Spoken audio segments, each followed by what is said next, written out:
Hello and welcome. Can you hear the calming sitar music? Well, namaste, or sugumana in my parents' language, and welcome to Bobby SEAGULL'S South Asian Heritage Month Geography and History Special Class for Children. So thank you all for joining me. I can see people joining me on Instagram. I'm just going to get the Instagram switched on. People joining me on YouTube. I can see Alfie here, they're excited. I can see Facebook joining me. I can see Twitter. Hello and welcome to all of you. And Facebook, I'm going to get your comments up in a second as well. So, let me tell you what this month is about. So this is South Asian Heritage Month. And it was launched last week by BBC Countryfile presenter Anita Rani.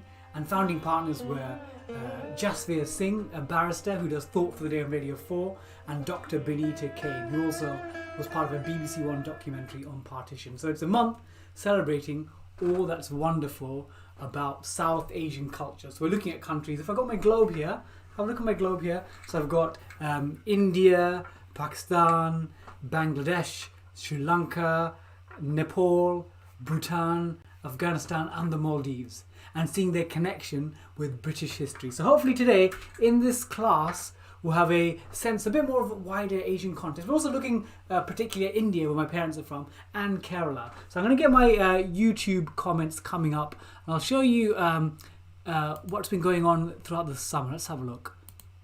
So this is actually, I've been doing classes every week.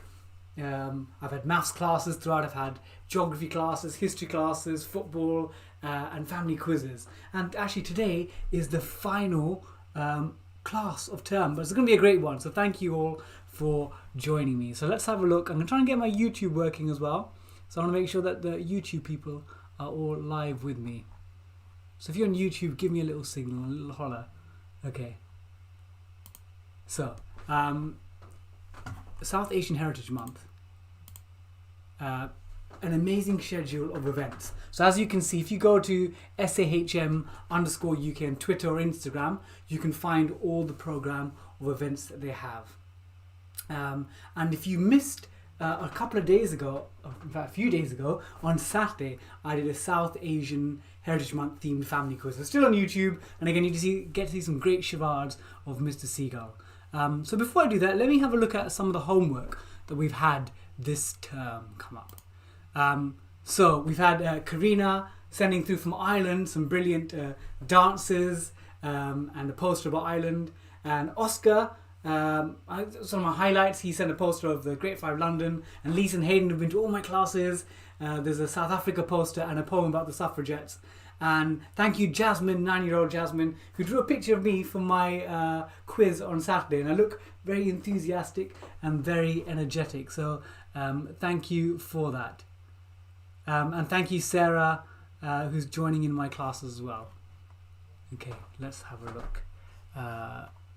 Okay, so here is going to be the itinerary for today. I'm going to try and get my Facebook working. Just give me a second. I think, so have a look at my itinerary for today. So we're going to be looking a little bit about the history of India. And mainly in that we'll look at the partition and what it meant for India. Then we're going to play a quick visit to the backwaters of Kerala, where my parents are from in India. Then time for some Bollywood Indian films. And then time for a bit of a dance. Then after that we're going to go to school and do some counting in Malayalam. And then a mystery visit. And we're going to use an app called WhatWords. So if you've got a phone handy, get one near you and look up WhatWords. So Martha, if you've got a separate phone, look up WhatWords. And we're going to use that later on to find a specific place in India. And then finally, our visit to see some animals in the national park. What animals are we going to see? And the last three things are, I'll set you some homework. Again, homework submitted through and I can share it with people later on. Then a quiz. And then finally, thoughts of Mr. Seagull. Thoughts of Mr. Seagull. Okay, so I'm going to move the camera down slightly. Look at this real-time teaching adjustment. So I think there's too much space above me.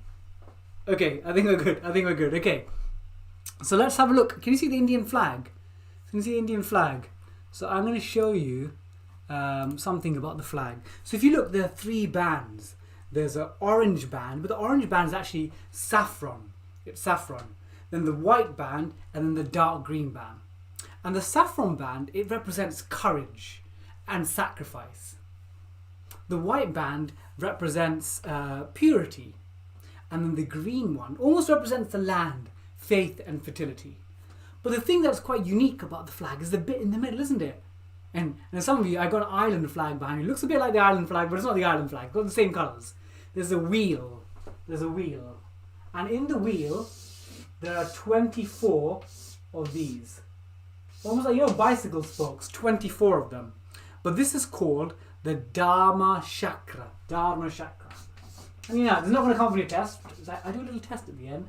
Dharma Chakra. Dharma Chakra. And what this means is the wheel of law.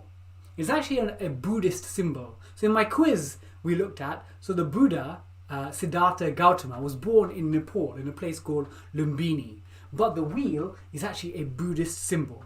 And in India's flag, it means the wheel of progress, how the nation, how the society is moving forward. So that's the wheel. And there are 24 spokes, and to be honest, I don't know the exact reason, but they're 24 hours in a day, so it's quite possible they're connected. Okay, hello to Eleanor on YouTube. I can see you coming through as well. Okay, so before we're going to take a flight. You know what we normally do in my classes? We get our backpacks, we get our passport, and I pay for all your flights to India. You know, I've been paying for flights throughout my classes. I've been going to Russia, Indonesia, Peru, Brazil, and I've been paying for loads of your flights. So I'm really bust. I'm really bankrupt. But I'm going to go one more flight to India. And for this flight, we're going to have a look at some of the key things that we need to know. Let's have a look. So, we are going to India, which is about 5,000 miles away. 5,000 miles. And then we are going to Kerala initially in southwest India. So if you look at the map of India, so you can see there's Pakistan there, there's Bangladesh, there's Bhutan, you can see the other countries. If you look, Kerala is right at the bottom southwest tip. So can you see the map? Go to the south, and just above where Sri Lanka would be, there's a little slender state, and that's where my parents are from. It's a place called Kerala. And actually, Kerala, I'll tell you something, Kerala. So Kera in Malayalam means coconut tree. And Alam, A-L-A-M, means the land. So actually Kerala means the land of the coconut tree. So we're going to go to the land of the coconut trees. And if you're lucky, I'll get you a little coconut drink when we get there. Really refreshing. You'll need it after the 11-hour flight. So, I'm a maths teacher. So obviously, I'm going to ask you a few things are mathematical related to do with Kerala and India. So we need to understand the size of the population. So India's population is actually quite large. It's quite large. So you'd write it as 1,380 million people. 1,380 million people. Or some people would call that 1.38 billion. 1.38 billion. And that's a lot of people. You can probably guess which is the only country that has more than a population than India. It's China. China's 1.44 billion. But that's huge. And as a comparison, the other countries nearby, Pakistan, next door, is 220 million. So that's Pakistan. I've got PAK. And then we got Bangladesh. Bangladesh is about 165 million. But these are large countries with significant populations. Actually, as an area, as a landmass, India is about 3.3 square million kilometers, 3.3 million square kilometers, and the UK is about 240,000. So we're about 13 times smaller than India. So India is 13 times bigger, but the population is about 20 times larger. Because in the UK, you should know this by now, we're about 68 million.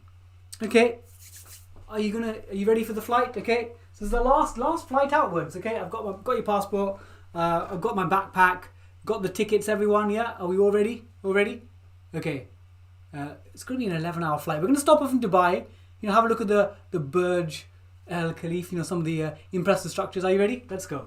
13 hours later. And we're here! Welcome to India. Welcome. How are you feeling? Long flight? I had a long flight. I'm quite tired, but I'm excited. So before we get into looking at Kerala, we need to understand a little bit about the history of relatively recent India. So, a company called the East India Company. So they set up a trading post in India around the 1750s, mid 1700s, and it lasted for about 100 years, about informal control.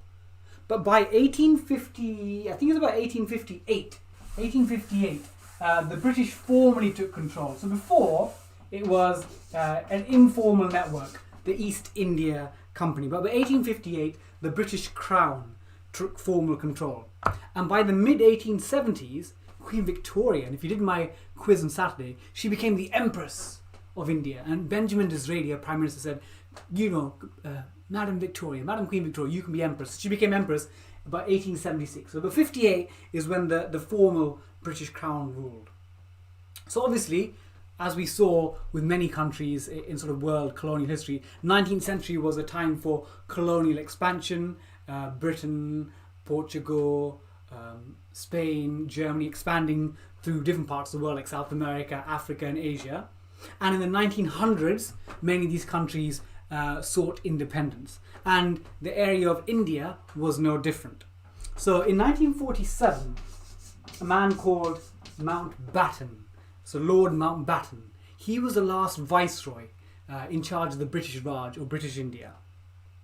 And at that stage, when India was seeking independence, it didn't end up becoming one country. So you see a word there, it says partition. And in normal life, partitions, you think of a house, a partition, a sort of land barrier. You might have a partition in a hotel or a partition in a building. And essentially they did the same thing in India, but it was people moving. And it was one of the largest human migrations. 15 million, maybe more, 15 million people had to move. They were uprooted. And sadly, one of the great tragedies, about 1 to 2 million people, we're not sure the exact figures, 1 to 2 million people were killed in the movement. So again, it is a dark moment in history, but also one that we have to acknowledge existed. And if you're wanting to find out more, so actually some the person who launched the organisation with our founders, so Anita Rani and Binita Kane, they've taken part in a BBC documentary called My Family, Partition and Me. And again, if you check on BBC iPlayer or you check on YouTube, you'll be able to find some of the episodes that give you more of the human stories that occurred in partition rather than just looking at numbers. So if you're looking at the boundaries, really small there's a man called Sir Cyril Radcliffe. So I think he was a lawyer and he drew the borders between India and Pakistan back then. So before that, it was, I guess, the British Raj or British India. And then we had Pakistan and eventually later on in the 70s, Bangladesh as well. Okay, so that's some of the history behind India and partition and Pakistan and Bangladesh. But now let's look at, let's go to Kerala. Are you ready? You're ready to move to Kerala? I'm going to move the camera down again. I need to adjust it. I think either I've grown in the last few days, maybe my club won yesterday, West Ham, so I might be very excited. I've grown because of that, but probably not. Okay, let's go to Kerala. So welcome to Kerala. So we moved down the south coast of India. So as I said, remember Kerala means, Kera means coconut trees, and Alam means land of. So land of coconut trees. And actually, the language they speak in Kerala, again, you're seeing this quiz, the language called Malayalam. Again, in India, there are lots of languages. There's Gujarati, Urdu, Punjabi, Tamil, Telugu, Marathi. Many, I think it was 22 official languages.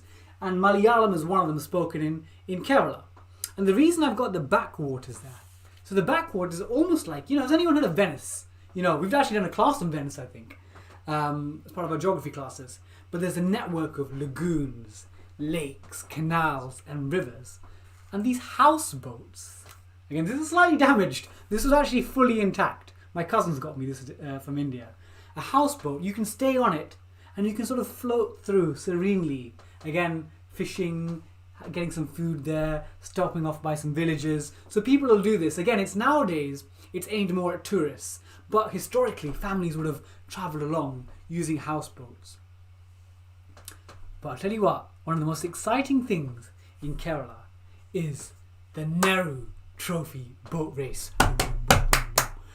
You know, like we have in England, we've got the Oxford and Cambridge boat race. They have an equivalent sort of one in Kerala.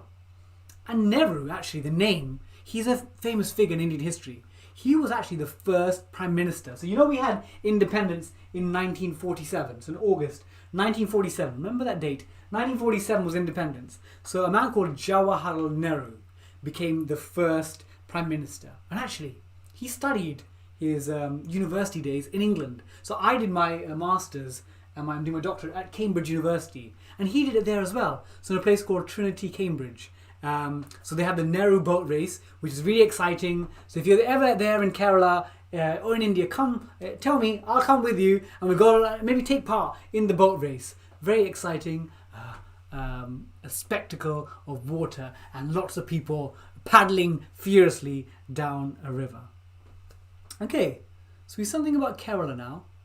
So Sarah's saying thank you on YouTube. Thank you for the kind words. Okay, so now we're going to move on to our next part. We're going to look at... Wait, hold on. Where are my sunglasses? I need my glasses. I forgot my jacket. I normally have a smart jacket. We're going to... Bollywood! We're going to Bollywood. Welcome. Let's have a look. We're going to go to Bollywood. Are you ready? Let's have a look.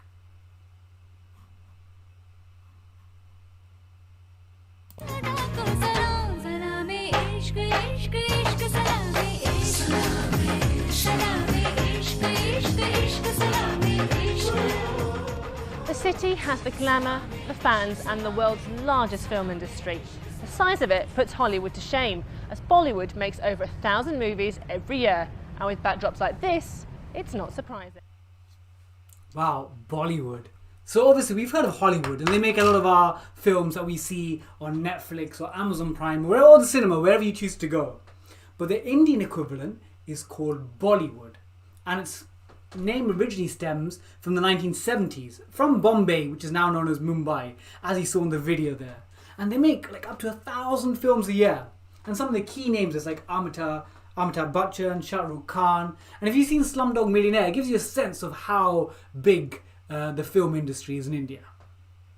But actually, what you find is different parts of India, again, there's no one language. It's like in America, apart from Spanish, obviously, most films are English speaking. Whereas in India, depending on where you go, you may get Tamil films, you may get Hindi films, you may get Gujarati films, you may get Urdu films. So it all depends on the language. So while Bollywood is like the main film industry, they've got other sub-industries.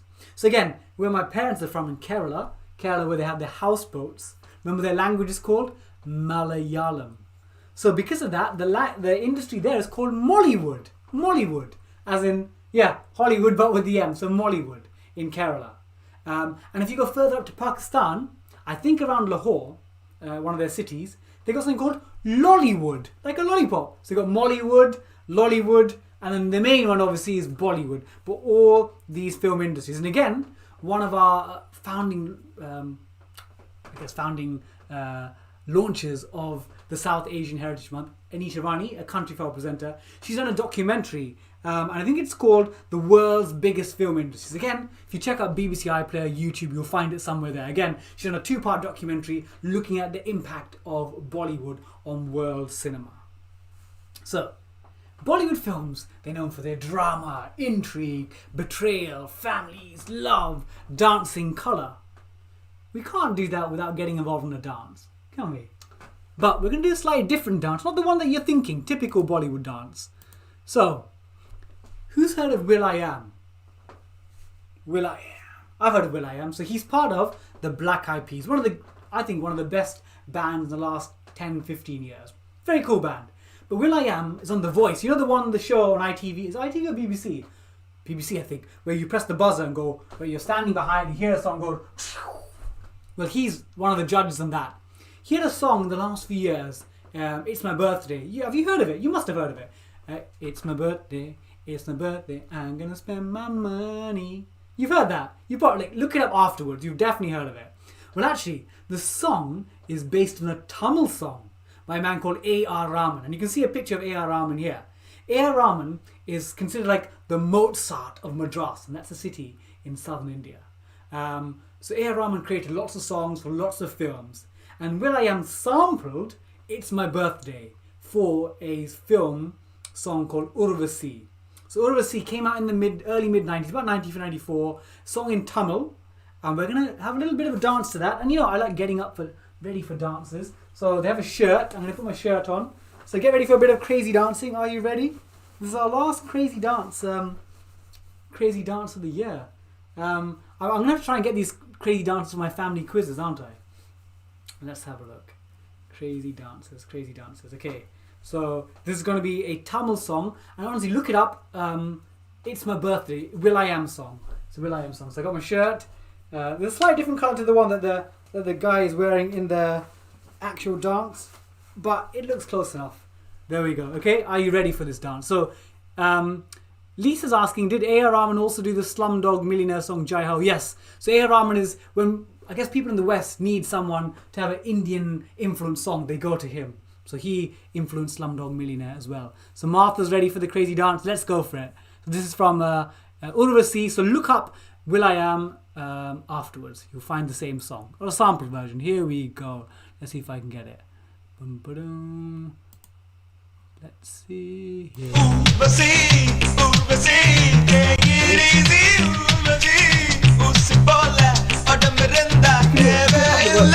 Take it easy.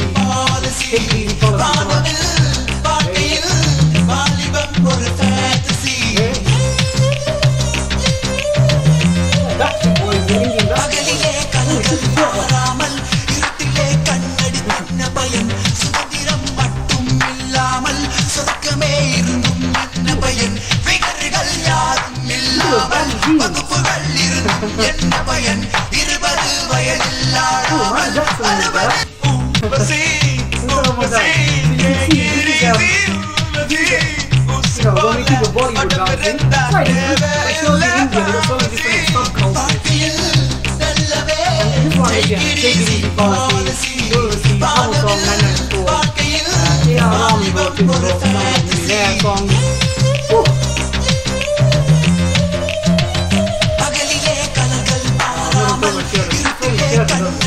Now, you can see some of the glamour and they don't themselves into the dance.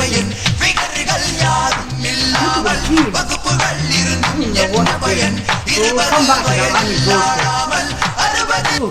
exhausted. Oh my god, I'm exhausted after that. Whew. Well, you can see the dances again. There's Bollywood dances. That's more, you might even call it Tollywood, because it's a Tamil version of the song. So again, look up Will.i.am song and you hear, hey, that's the same song, because they sampled it.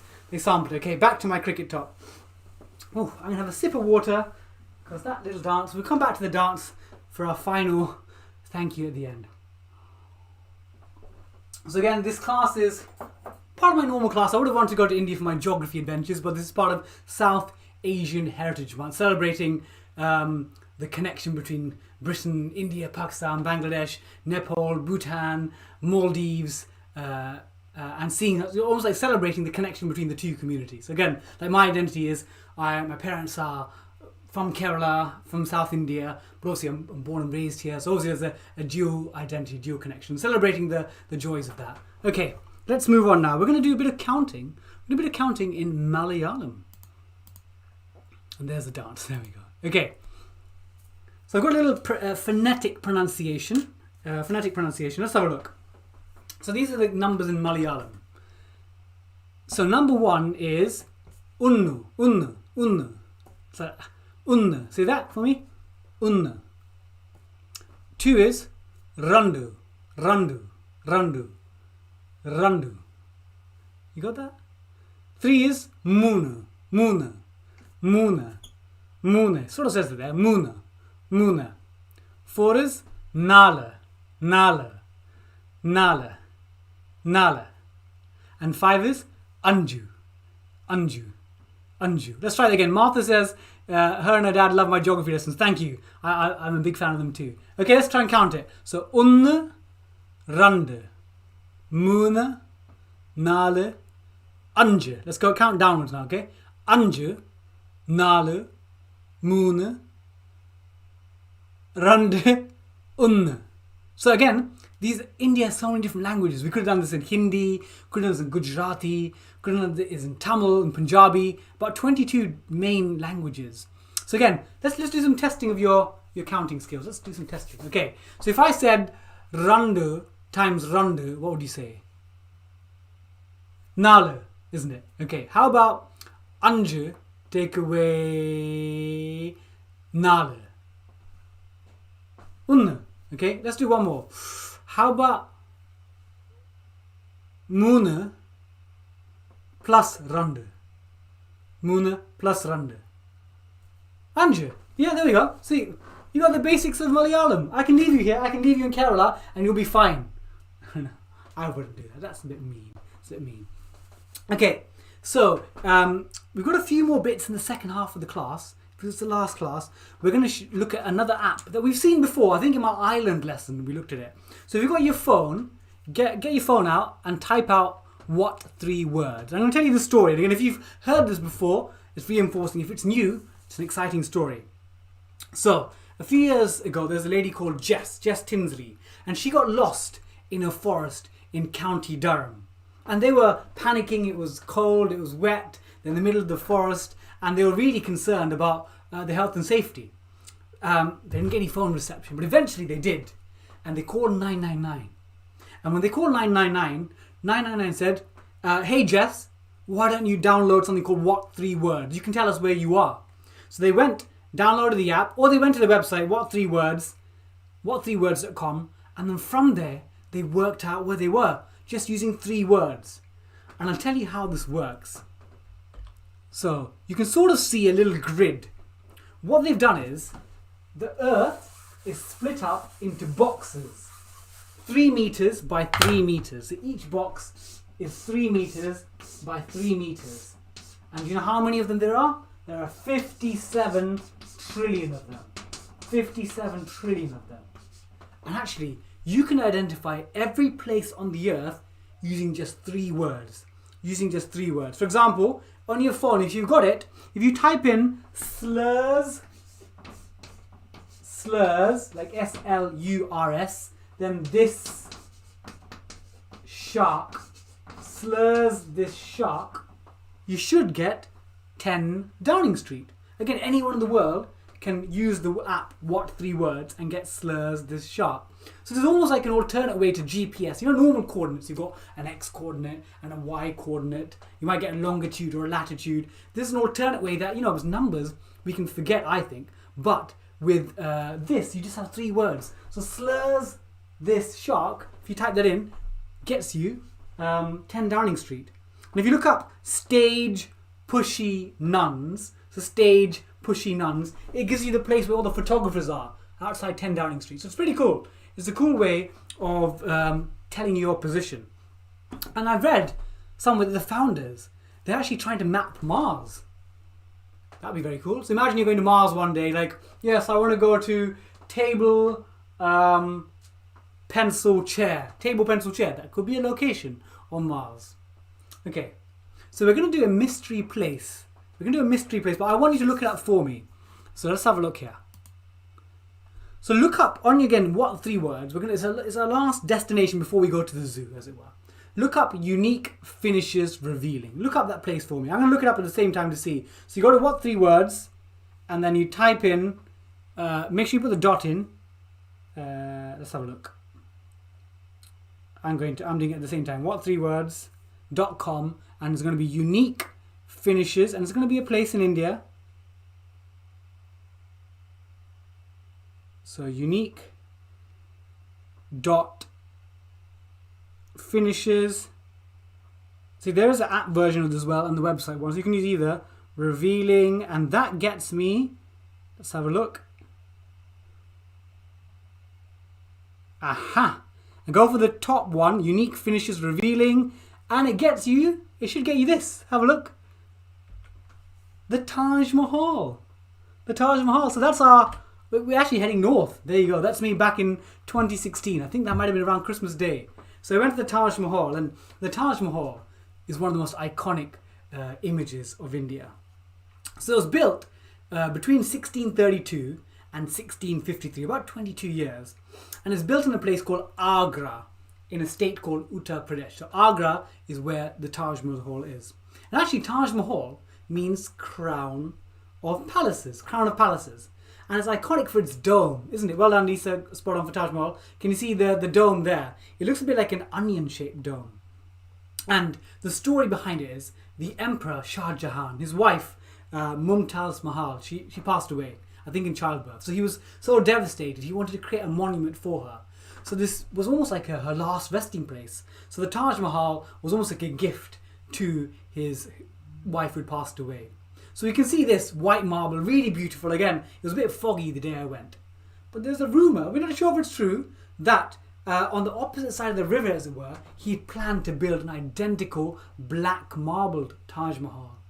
But again, we ran out of time, he passed away. But imagine, we could have had the white Taj Mahal and then the black Taj Mahal. Now that would have been a sight. Who knows, one day, maybe someone like Elon Musk or some rich billionaire will fund that. Alfie's enjoying the lesson. Thank you, Alfie. I'm glad. This is our final lesson. We do have our quizzes still going on, our football and our family quizzes. So Mr. Seagull's not disappearing completely. It's just the midweek classes are disappearing. Okay, so now I don't have normally I have my jackets and things, wouldn't I? I'm not very well prepared. It's almost like, the last class. Ooh, so Claire's saying, what's the logic behind what 3 words? So they have 40,000 different words they have allocated, and every single 3x3 column. I think maybe look at the website to find out more technical details, Claire. But that we could do a whole maths lesson on the maths behind what 3 words. But a great question. Okay, so we're going to go now to a little bit of a visit to a national park. So the last visit. So again, if you're in India, you go down to the south, Kerala, and can you see on that map, sort of, if you go to the bottom, sort of on the boundary between Kerala and Tamil Nadu, there's a place called Periyar National Park. Periyar National Park. And this is where, I guess Kerala has their main park for reserves for elephants and tigers. And in terms of India's history, 1936 they had their first national park. Then by 1970, they had 5. And then by now they've got about 109 national parks. So you can see, like in England, national parks have grown as people want a greater connection to our environment. So in this particular park, there are 2 reserves. There's the elephant reserve and the tiger reserve. And again, tigers, we've looked at Siberian tigers in a previous lesson when we were looking at Russia. So we won't spend much time on tigers, apart from the fact that they're incredibly cool. We'll look a little bit about the elephants. And if you're ever wondering, just in terms of the difference between an Indian elephant and an African elephant, an Indian elephant has a smaller ear. There's a smaller ear. African elephants, people think, has an ear that looks a bit like the map of Africa, but the definite clear distinction is that Indian or Asian elephants have a smaller ear. So these are elephants. They're quite hungry things. They eat for about 19 hours a day. Can you imagine that? Sounds like me watching having a Netflix binge. 19 hours a day.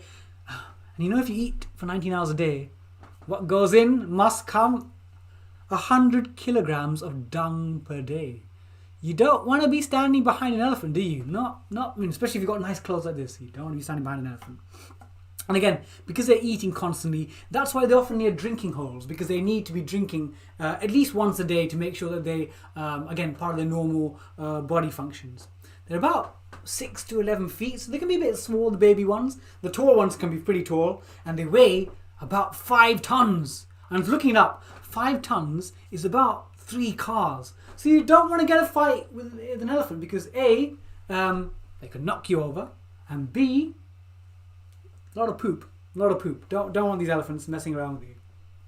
Okay, I think it might be time for your homework. So we looked at lots of things today. So what have we looked at? So we've covered, we've travelled to India, we looked at the size, the geography, India, Pakistan, Bangladesh, and how large these countries are. We looked a bit about the history of partition in 1947, how it was the largest mass migration of people, 15 million people, and again up to 1 million to 2 million died, sadly, in that period because of, I guess, physical tensions between the two peoples. Then we went and looked at Kerala, the backwaters, the houseboats, the Nehru boat race. There's a bit of Bollywood and Mollywood in India. Then we looked at the dance, which is quite fun. We'll come back to the dance very soon. Then some counting. Remember? Unne, Rande, Mune, Nale, Anje. And then the what 3 words, which took us to Taj Mahal. And they could have been a black Taj Mahal. How cool. And then finally to the national parks. So now let's have a look at the homework option? Okay. So what I usually do if you're new is I set homework options. So again, it could be create a treasure map of places in India. Using what 3 words. Maybe send it to me on Twitter or Instagram and I can share it on social media. Or draw 1 to 3 things that you've learned in today's class. We've done a lot of things in today's class. Or then finally, send a photo of your notes, not a dance of your photo, a photo of your dance. And Martha was saying on Instagram, they also have cute monkeys. Yes, they do have monkeys there as well in Periyar National Park. Okay, are you ready for your little quiz? It should be okay. You okay, little deacon? You okay? You all ready for this? Let's test your knowledge. Okay. Question number 1. What year was partition? What year was the partition of India? Question number 2. What type of leisure boat can you use in the Kerala backwaters? It's not a gondola. I hope you don't think it. What type of leisure boat can you use in the Kerala backwaters? And then the final question. If you don't get this question, you're not coming back in the river. You're not coming back with me. I'm leaving you in India. I'm leaving you there. Even though it's a nice country, I'm going to leave you there. True or false? Indian elephant ears are larger than African elephants. Okay, let's have a look. While I'm waiting for answers to come through, Martha's saying India's great, the subcontinent is great cricketers. That's true. Look, you can see my cricket top. I'm quite a decent cricketer. Wait. Let's see if you get these answers. You get a 6. So number 1, the year of partition. Let's have a look. It is. I can see a few answers coming through. Yes, it is 1947. Well done, 1947. Congratulations to a few of you who got that correct. Question number 2. What type of leisure boat? So it's used in the Nehru boat races, Oscar. It's used in the Nehru boat races, but the actual boat. These ones, the leisure ones, because the Nehru boat races are the ones for fierce rowing. These are called houseboats. And if you've got houseboats, give yourself a little pat on the back. And then the final one is let's have a look. It's false. Well done, Oscar. Well done, Lisa. Well done, Hayden. Well done, Team Max. Well done, Sue. It's false. African elephants have larger ears. So I think I'm going to let you come back with me to Britain. I'm going to let you come back with me to Britain.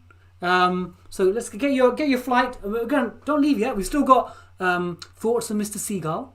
Okay, let's get our flight back. We're going to fly back to UK first. Come on, all aboard. Well done, Sarah.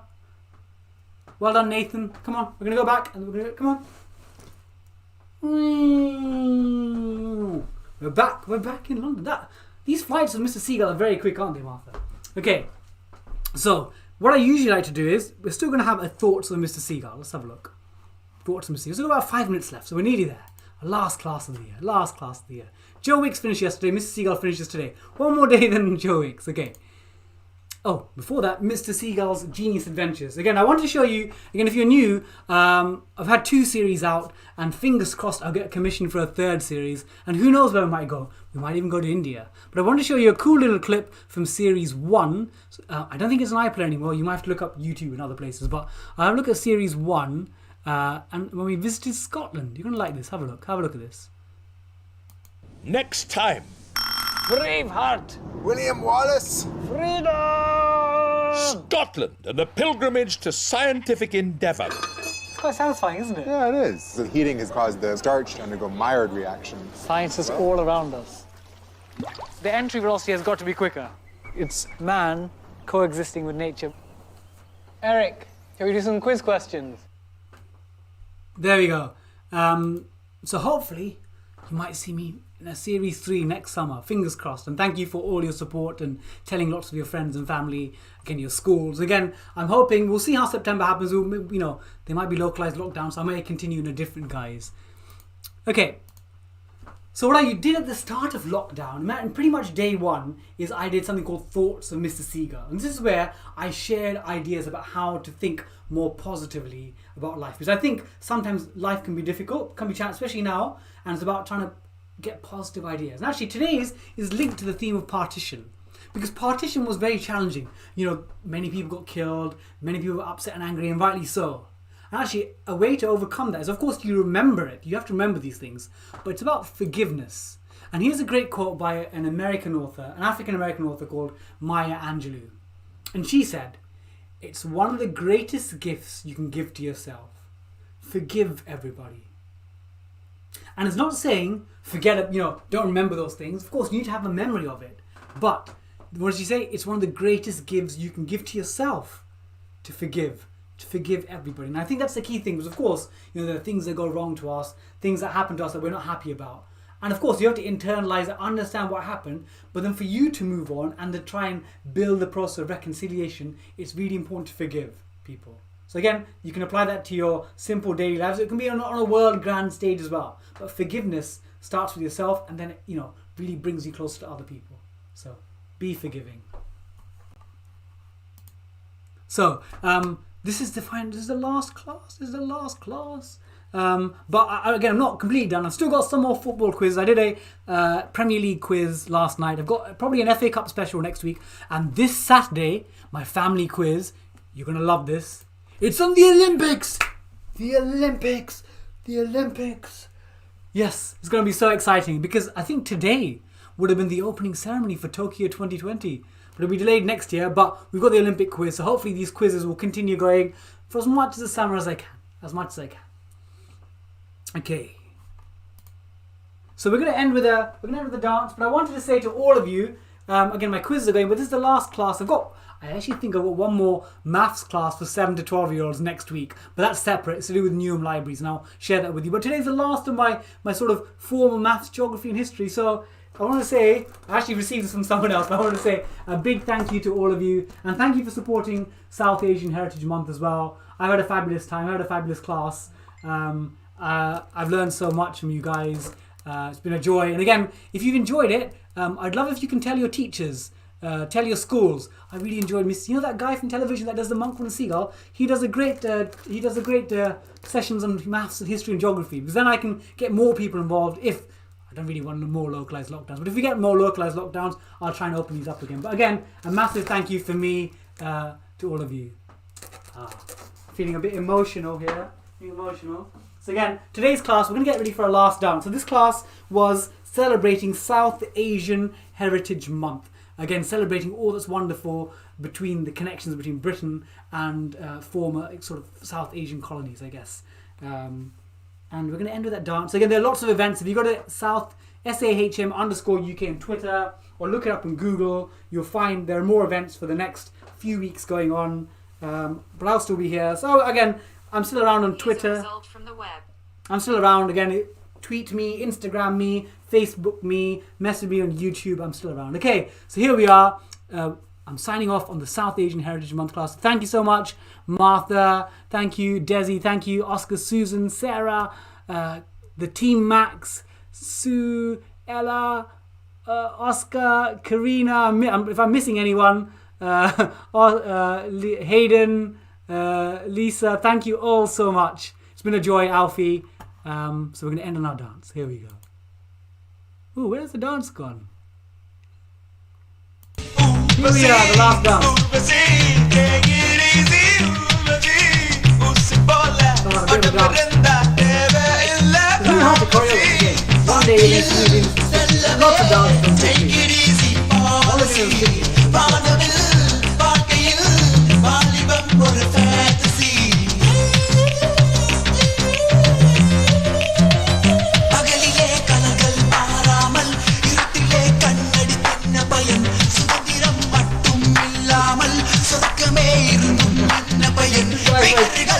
teams, yeah, the proper anti teams are there.